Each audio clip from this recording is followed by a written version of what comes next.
100년 전 그리고 오늘 우리가 어떻게 회복해야 합니까?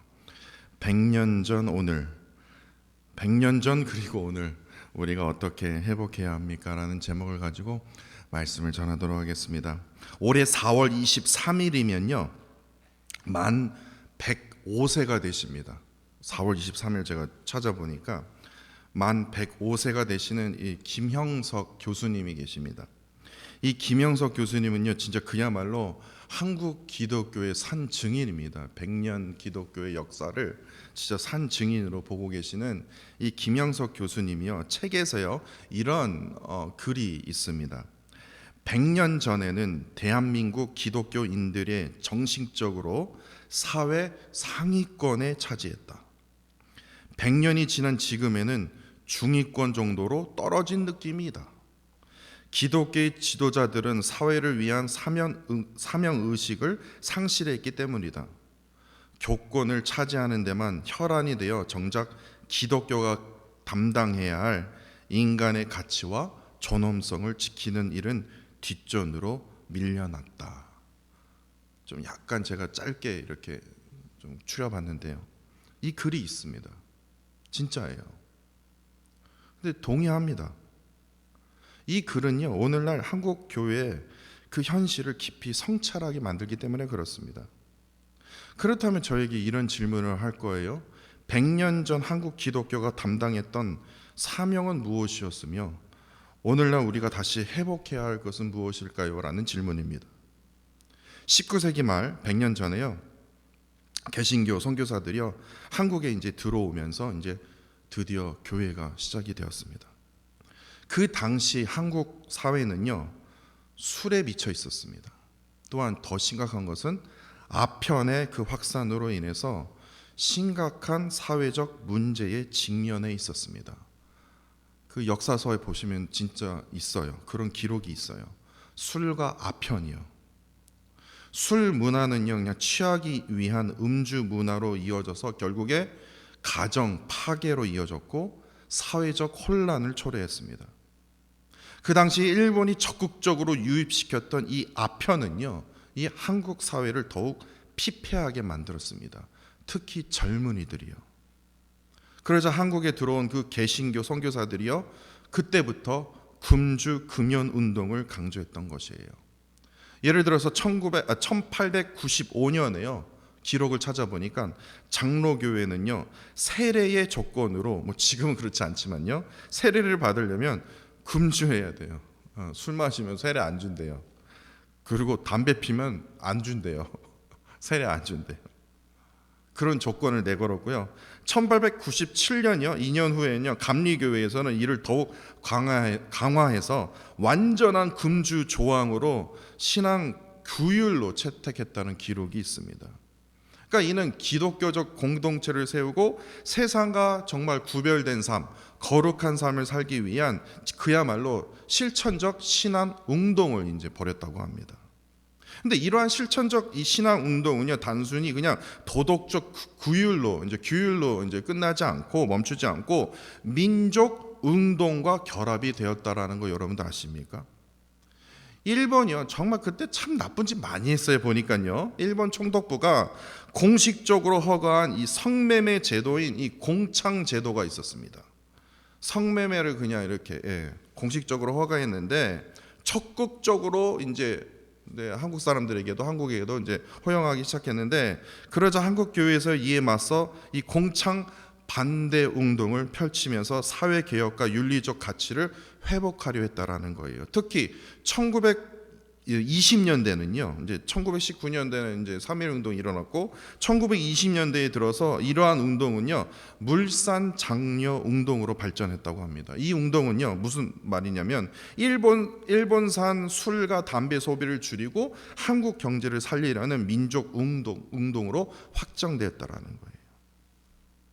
확장되었다라는 거예요. 즉 한국 교회는 단순히 그냥 교회 내부의 그냥 윤리적인 실천을 강조하는 것이 아니라 민족을 보호하고 자립할 수 있도록 돕는 이 실천적인 민족 운동이 바로 이 교회에서부터 시작이 되었다라는 거예요.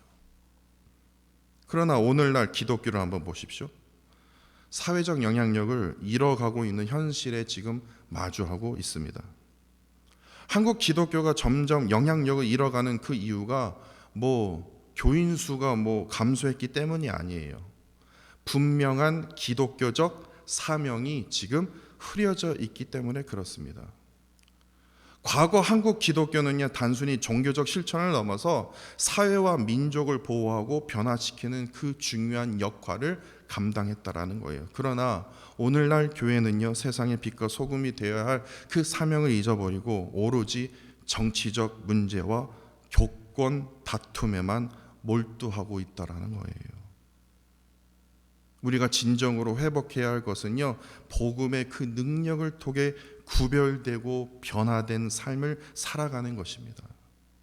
기독교 신앙은요, 단순히 도덕적 규율을 따르는 것이 아니라 삶의 모든 영역에서 하나님의 뜻이요, 목사의 뜻, 교회의 뜻, 교인의 뜻, 인간의 뜻이 아니라 하나님의 뜻을 실천하고 그를 통해서 세상을 이끌고 변화시키는 힘이 되어야 한다는 겁니다.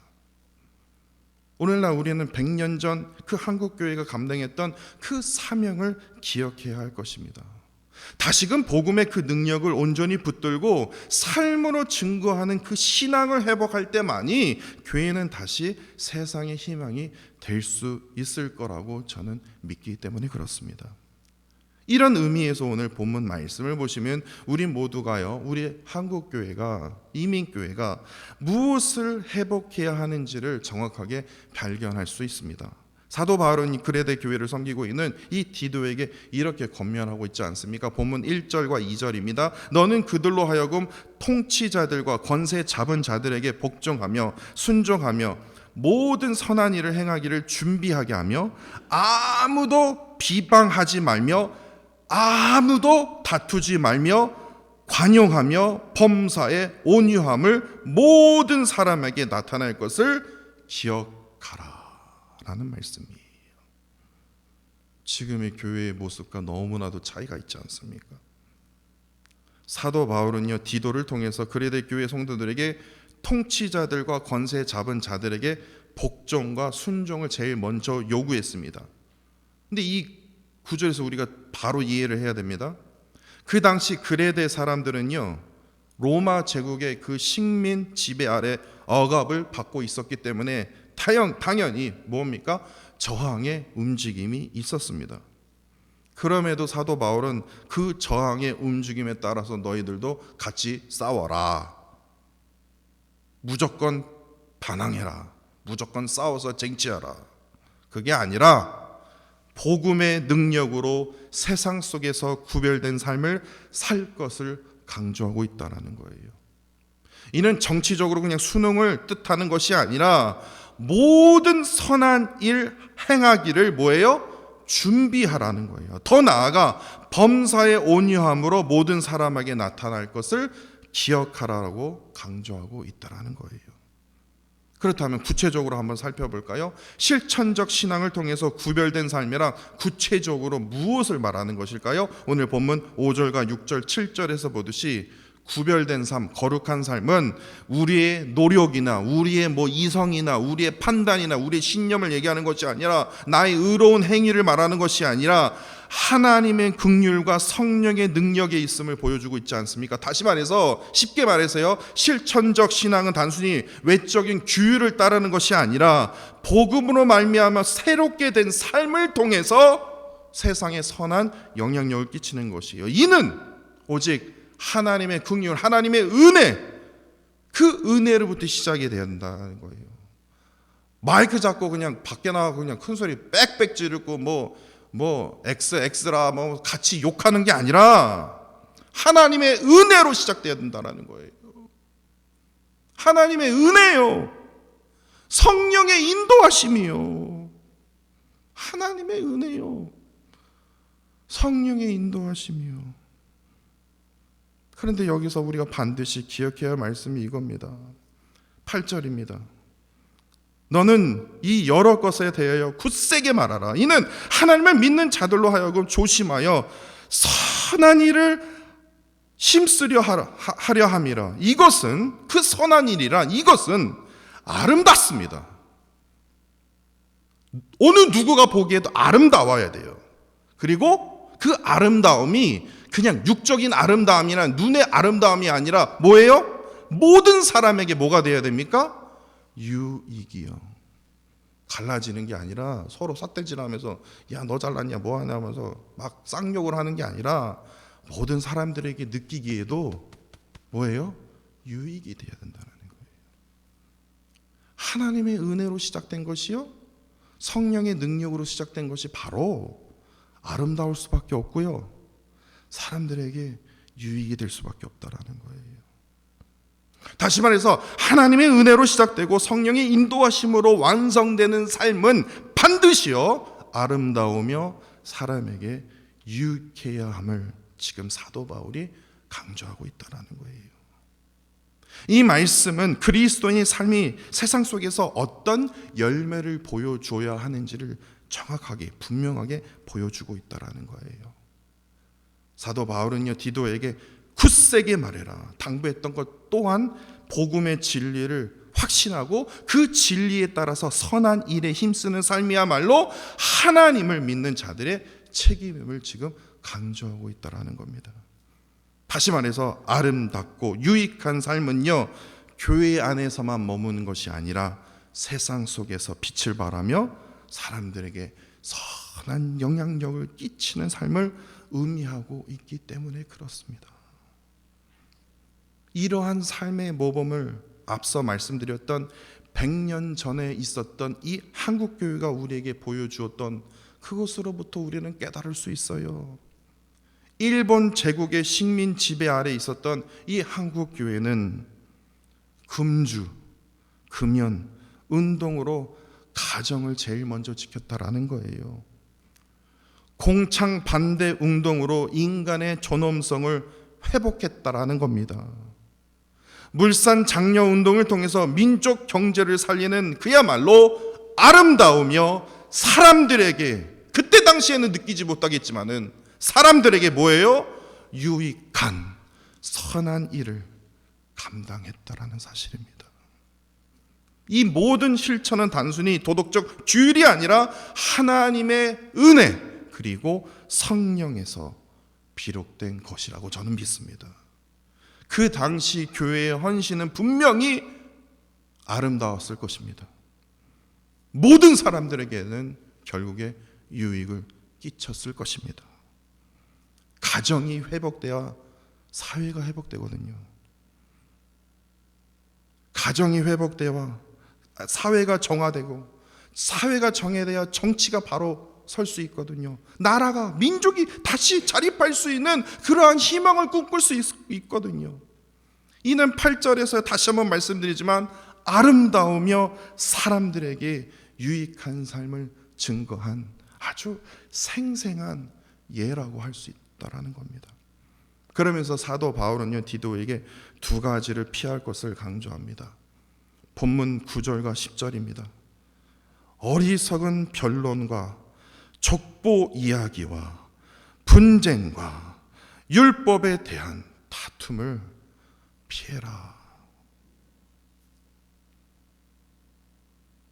왜 이 말씀을 지금의 교회들은 아닌지 모르겠어요.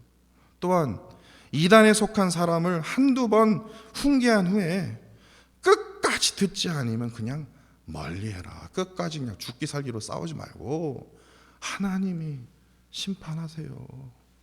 죽기 살기로 그냥 막 하여튼 그거에 무슨 역사적인 사명을 막 한두 번 말해서 듣지 않으면 그냥 멀리하세요. 하나님이 알아서 심판하신다니까요.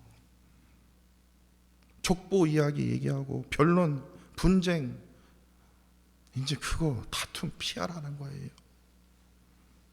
근데 지금 어떡하냐고요. 근데 왜 그렇게 얘기하냐면요 11절에서 이렇게 말합니다. 이런 사람은 부패하대요. 아니 이런 사람이 더 정직한 사람 아닙니까? 그렇게 말하는 사람일수록 뭐예요? 부패한 사람이에요. 스스로 정죄한 자로서 죄를 짓고 있음이니라. 이거예요. 이 말씀은요 교회가 복음의 본질을 잃고 쓸데없는 그 논쟁과 분열에 빠질 때 아름다우며 유익한 삶에서 멀어질 수 있음을 지금 사도 바울이 경고하고 있다라는 겁니다. 이는 과거 한국 교회가 선한 일에 힘쓸 수 있었던 것은 분쟁과 변론 대신 뭐에 집중했습니까? 복음의 진리예요. 예수 그리스도의 그 사랑이에요. 그것에만 집중했기 때문에. 그러나 참으로 안타깝게도 오늘날 한국 교회는요, 이러한 경고를 완전히 잊고 있는 듯 보입니다.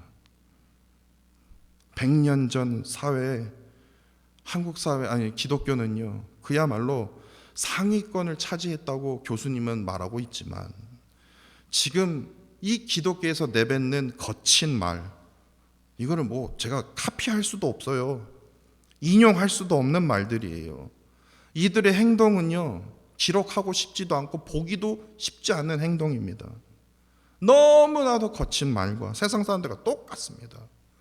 그러한 행동으로 중위권에서 그야말로 하위권으로 떨어진 것처럼 보입니다. 지금 아이들은 죽고 있는데요, 사회는 지금 죽어가고 있는데, 마약이 미쳐 있고 포르노에 미쳐 있는데도요, 술에 미쳐 있는데도요, 교회는 가만히 있다라는 거예요. 왜냐? 선한 일에 힘쓰는 대신 변론과 분쟁에만 몰두하고 있기 때문에 그렇습니다. 교회에서 끊임없이 일어나고 있는 이 교권 다툼뿐만 아니라 이제는 더 나아가 정치적 양극화로 인해서 정말로 아주 심각합니다. 심각한 분열을 일으키고 있기 때문에 미국도 마찬가지예요. 어떠한 아름다움과 유익을 전혀 느끼지 못하고 있는 그러한 시대에 우리가 살고 있다는 거예요. 바울이 11절에서 말한 스스로 정죄한 자는 바로 복음의 진리를 떠나 오로지 분열하고 다툼을 일으키는 자들을 가리키고 있다는 겁니다. 이는 오늘날 교회가 직면한 위기의 근본적인 원인이라고 저는 생각합니다. 그렇다면 우리가 다시 원점으로 돌아가서요, 100년 전 기독교가 감당했던 그 사명을 오늘날 우리가 어떻게 회복해야 할까요? 다시 말해서 한국 교회가요, 다시 세상의 빛과 소금이 되려면 무엇을 해야 되냐고요? 라고 묻는다면 오늘 본문의 가르침처럼요, 우리가 반드시 회복해야 할 것은 복음의 능력으로 변화된 삶입니다. 다시 한번 본문 8절 말씀처럼요, 하나님의 은혜로 새롭게 된 성도들은요, 반드시 분연하는 일에, 욕하는 일에 힘쓰는 게 아니라 선한 일에 힘씁니다. 그 선한 일은요, 어떻게 증명할 수 있냐고요? 반드시 아름답습니다. 사람들에게 유익을 끼치는 행동입니다. 100년 전 한국 교회가 그랬던 것처럼요, 오늘도 우리 또한 실천적 신앙을 회복해야 합니다. 가정을 세우십시오. 가정을 올바로 세우십시오. 사회의 약자를 먼저 보호하십시오. 세상에 인간의 정의를 말하는 것이 아니라 하나님의 공의와 사랑을 실천하고 그 말씀을 부르짖으십시오. 그 말씀만 이야기하십시오. 이러한 삶이야말로 복음으로 변한 참된 신앙의 증거라고 저는 믿습니다. 그렇게 우리가 불렀던 찬양의 가사, 이 가사는요, 이 미랄이라는 이 찬양은요, 우리에게 주어진 그 사명을 다시금 깨닫게 하지 않습니까? 세상을 구원하기 위해 흘러야 할 피가 필요하다면 죄인을 대신하기 위해 희생의 제물 필요하시다면 내 생명 제단 위에 드리리 주 영광 위에 사용하소서. 바로 십자가의 희생이라는 겁니다. 십자가를 쳐야 된다는 거예요. 내가 죽어야 대한민국이 살아요. 내가 죽어야 교회가 산다라는 겁니다. 내가 죽어야 가정이 살 수 있다라는 겁니다. 하나님께서요, 한국교회에 원하시는 것이 변론과 다툼이 아니다라는 거예요. 그분이 간절히 원하시는 것은요, 복음을 삶으로 실천하는 것, 예수 그리스도께서 보여주신 그 십자가의 그 희생과 사랑을 따르는 것밖에 없습니다. 100년 전 한국교회가 그렇게 살아왔듯이 오늘 우리 또한 하나님의 은혜로 변화된 삶을 살아야 할 것입니다. 이를 통해서 반드시요, 세상 속에서요, 선한 영향력을 끼치는 그러한 참된 그 신앙을 우리가 회복해야 할 것입니다. 그렇게 성도 여러분들은요, 아름다우며 사람들에게 유익을 끼치는 어떤 한 가지 선한 일을 실천하시겠습니까? 저는 이것을 묻고 싶습니다. 오늘로서 디도서 말씀을 마칩니다. 근데 말씀을 다시 한번 묵상하면서 이러한 생각이 들었습니다. 사도 바울도 그랬고, 그레데 교회를 섬기고 있었던 그 디도도 그랬고, 또한 100년 전 한국 교회의 모든 성도들이 그랬듯이 우리가 살아가는 이 땅에서는요, 우리 모두는요, 하늘에 썩어진 미랄이 되어야 합니다. 그 미랄은요, 그냥 썩어졌습니다. 다툼, 분란, 그런 거 일으키지 않았어요. 오로지 그냥 썩어졌습니다. 왜냐? 내가 썩어야 무엇을 맺을 수 있냐고요? 하나님께서 허락하시는 귀한 열매를 맺으며 살아갈 수 있기 때문에. 그랬기 때문에 우리는요, 썩어지셨던 예수 그리스도처럼 예수 그리스도의 삶대로 우리 또한 살아가야 한다라는 것입니다. 복음의 그 능력을 온전히 붙들고요, 삶으로 증거하는 그 신앙을 회복하여 다시금 세상의 빛과 소금이 되어지는 저와 사랑하는 성도 여러분들이 되시기를 간절히 원합니다.